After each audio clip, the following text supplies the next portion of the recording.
we trying to do in this section after we looked at normal probability distribution? We want to see whether the data that we are looking at is indeed coming from a normal distribution.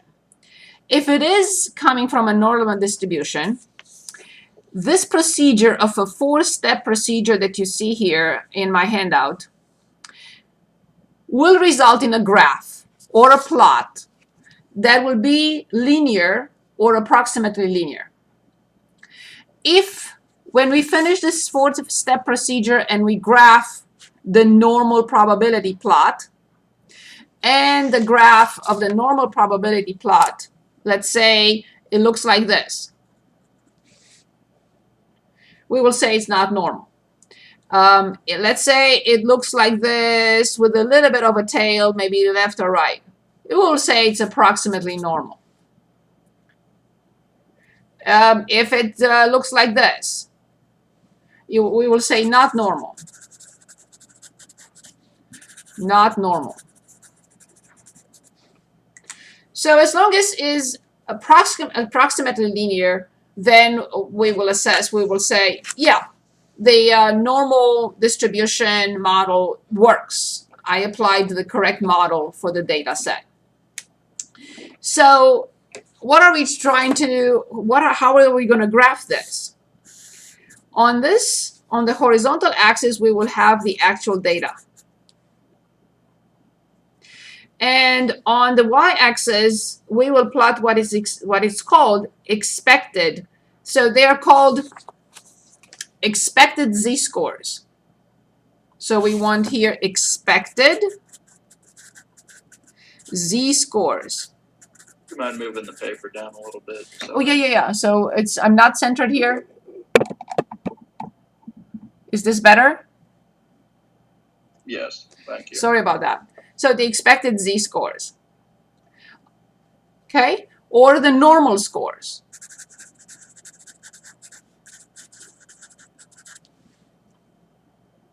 So on the x-axis, the actual data. On the y-axis, what it's called the normal scores or the expected z-scores. Okay. So let's look at, first of all, what I typed up for you here. We obtain a simple random sample from a population whose distribution is unknown. We don't know what distribution it has, the population. If we collect a sample size of less than or equal to 30, we will be looking at statistical tests coming up in our course. And we will require the distribution to be normal. So this is a way of assessing whether the distribution where we select the data is normal or not. How do we do it? Again, with a normal probability plot. These are called normal probability plots. So we plotted this. Normal probability plot says nope. The data that comes from whatever distribution is not normal. Like same here. But this one says wherever you got your data, it appears that the population where you got it from is normal. So let's go through the 4-step procedure, explain the step procedure, and then maybe we can just do at least if we don't want to enter all 100, that's fine. We will not have an accurate answer, but we can simply determine, we can look at the normal probability plot using just the first row of 28 entries. This is what I was able to enter in StatCrunch anyway, just the first row. Okay, here's the 4-step procedure to create the normal probability plot. And I wrote them down for you. So first of all, number one, we have the data set that we have to sort. Sort data in ascending order. In step number 2, we have to compute something called f sub I. So I is 1 or 2 or 3 ... So I is the position. So after I sort the data, the first entry will have I equals 1. The second entry will have I equals 2 because they are already in ascending order. So I give them numbers. The first one, the second one, the third one in ascending order.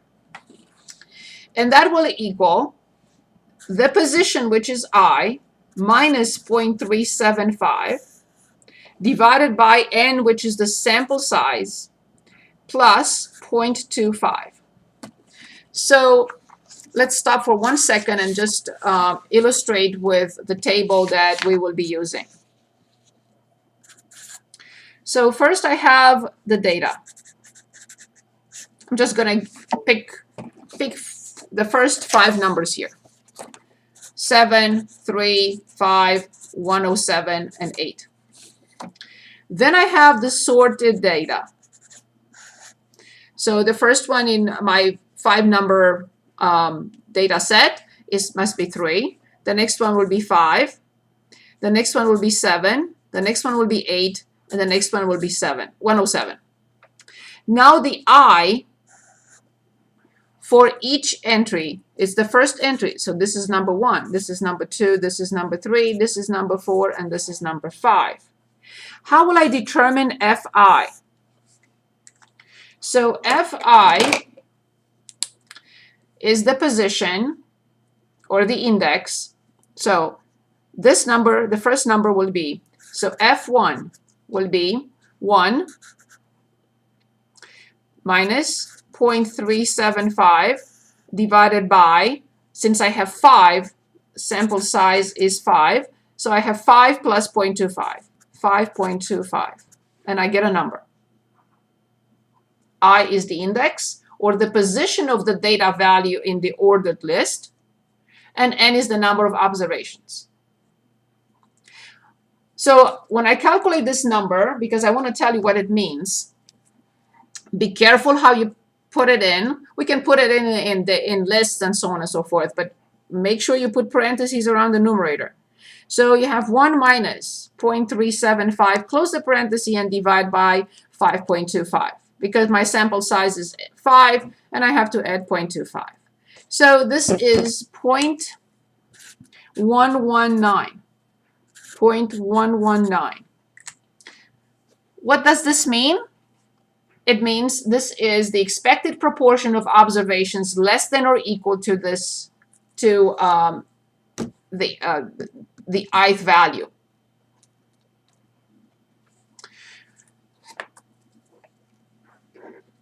Okay, I will determine the other 4. So I have 2.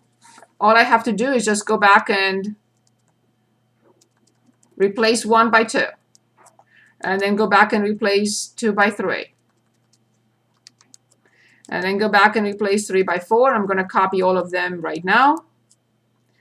And let's see, for 2 I got 0.3095. I'm going to use 4 digits. For this I got 0.5. For 4 I got 0.6905. And for 5 I got 0.8810.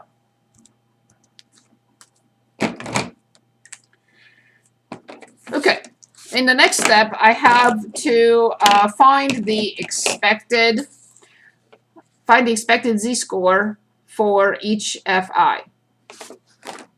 So the z-score for each Fi. Now it's our chance to determine the z-scores. I'm going to share, and we can use table 5. Okay? So where is my share button? I got it. I found it. Here it is. Okay. Again, you'll have to help me because my computer is like a million miles away from me. I'm going to try to zoom in, but I'm going to lose, for some reason, I'm losing the top of the table. So I'm going to try to zoom in and see. Okay. So let's look at the area, the closest possible area to 0.1190 in the middle of the table. 0.11, 0.1190. Okay, I think I'm close. 0.1190 is right here. You see it? I found it. So it's right here, 0.1190, which is negative 1.1. What is this? Is it 8? I'm assuming it's 8, right? Can anyone see the top of the table? Is it negative 1.19? It's 0.08. The top of the table? Yes.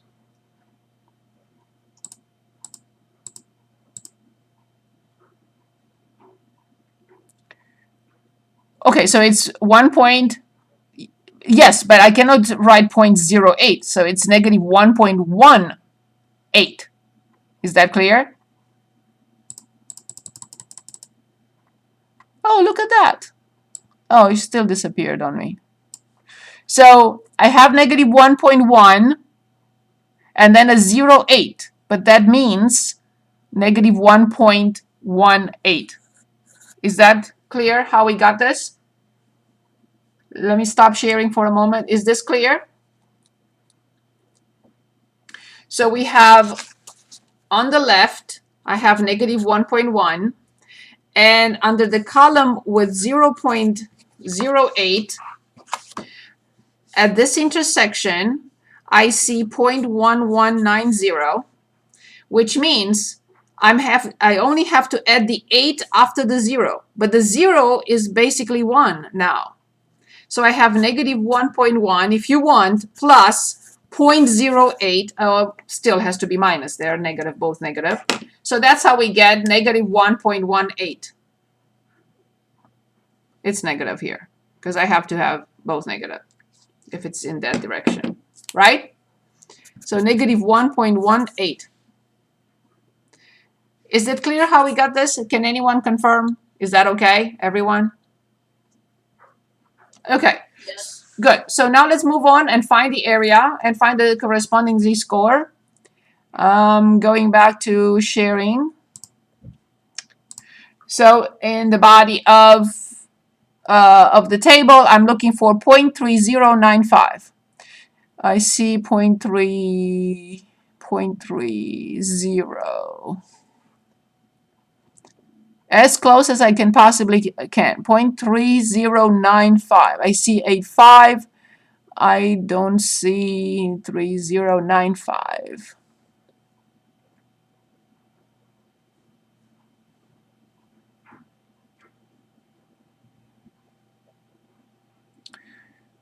I don't see 3095.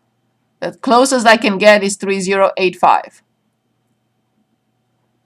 So that is negative 0.5, and the top is 0 for this column.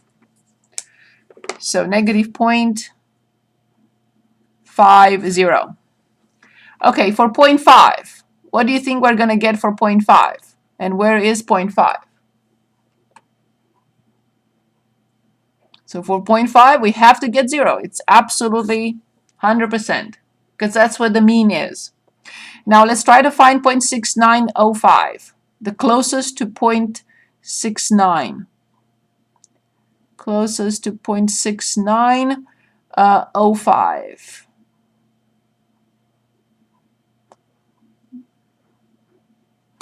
I would say 0.6915, 0.69. Yep, I can only say roughly 0.50. And the last one, 0.8810. 8810, I have it, and it's 1.18. And it makes perfect sense. I'm going to stop sharing. Why does it make perfect sense? What should the sum of these scores be? 0, 0, 0 for the entire data set. Okay, so we found the z-scores, and now we have to plot Here's what we are going to plot. The actual entries, so 7 comma this. So I will plot 7 comma negative 1.18. I will plot 3 comma, sorry, the sorted data. 3 comma this, 5 comma negative 0.50, 7 comma 0,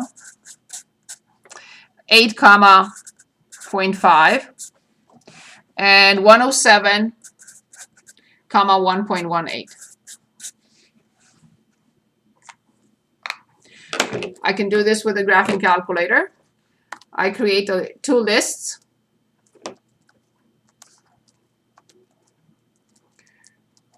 In list L1, I will have 3, 5, 7, 8, 107. And in the second list, I have negative 1.18, negative 0.5, 0, 0.5, and 1.18. And I go to stat plots. And I want the calculator to plot. I will turn it on. And I want the first one. List N1 or list L2, just I want to make sure about the viewing window. For the X values, between 0 and 110. For Y values, between negative 2 and 2. So the viewing window, 0 to 110, with a scale of 5. Y minimum negative 2, Y maximum 2. And I want a graph. Make sure that I don't have anything else in graphs. Of course, this is not representative. We cannot draw a conclusion because I was lazy and I only selected the first 5 entries in the data set. So if these appear to be on a straight line, but not with 5, of course. If they end up being on a straight line roughly or approximately, I will say, okay, the population I selected the sample from appears to be normal. But could you graph that again? Could you show us how to? I already put it in. Yes. So go back to second and stat plots. And first of all, go to y equals and make sure you don't have another function in here, because it will automatically graph that function. So go to y equals and make sure you don't have any functions between, in this window. I had one from last night for my calculus class, so I deleted it. And now go to second and stat plots and press on. Make sure this is on for the first stat plot. Make sure you have, my data set is in L1 and L2. So the data set, the observations, sorted observations are in L1, and the normal z-scores are in L2. So I have to have L1 and L2. I selected this mark of a square, but you can select a star or anything else, a dot. But before you click on or hit graph, please go to the window and make sure, because you're not going to see the 5 ordered pairs. Look at the X values. The X values, the smallest is 3, the highest is 107. So I put 0 to 110 with a scale of 5 for the X-axis. Then I looked at the Y values. The Y values are anywhere between negative 2 and 2. So that's what I did. Y minimum negative 2, Y maximum 2 with a scale of 1. And only now I know when I hit graph, I will see all 5. Look what happens if you don't change the viewing window and you use the standard viewing window, you only see 4. This one is outside of the window. So that's why I selected 0 to 110 with a scale of 5 and a negative 2 to 2, so I can see all of them. Again, this is not relevant for our data set because I only selected the first 5 entries. But this is a long calculation and I didn't want to take the entire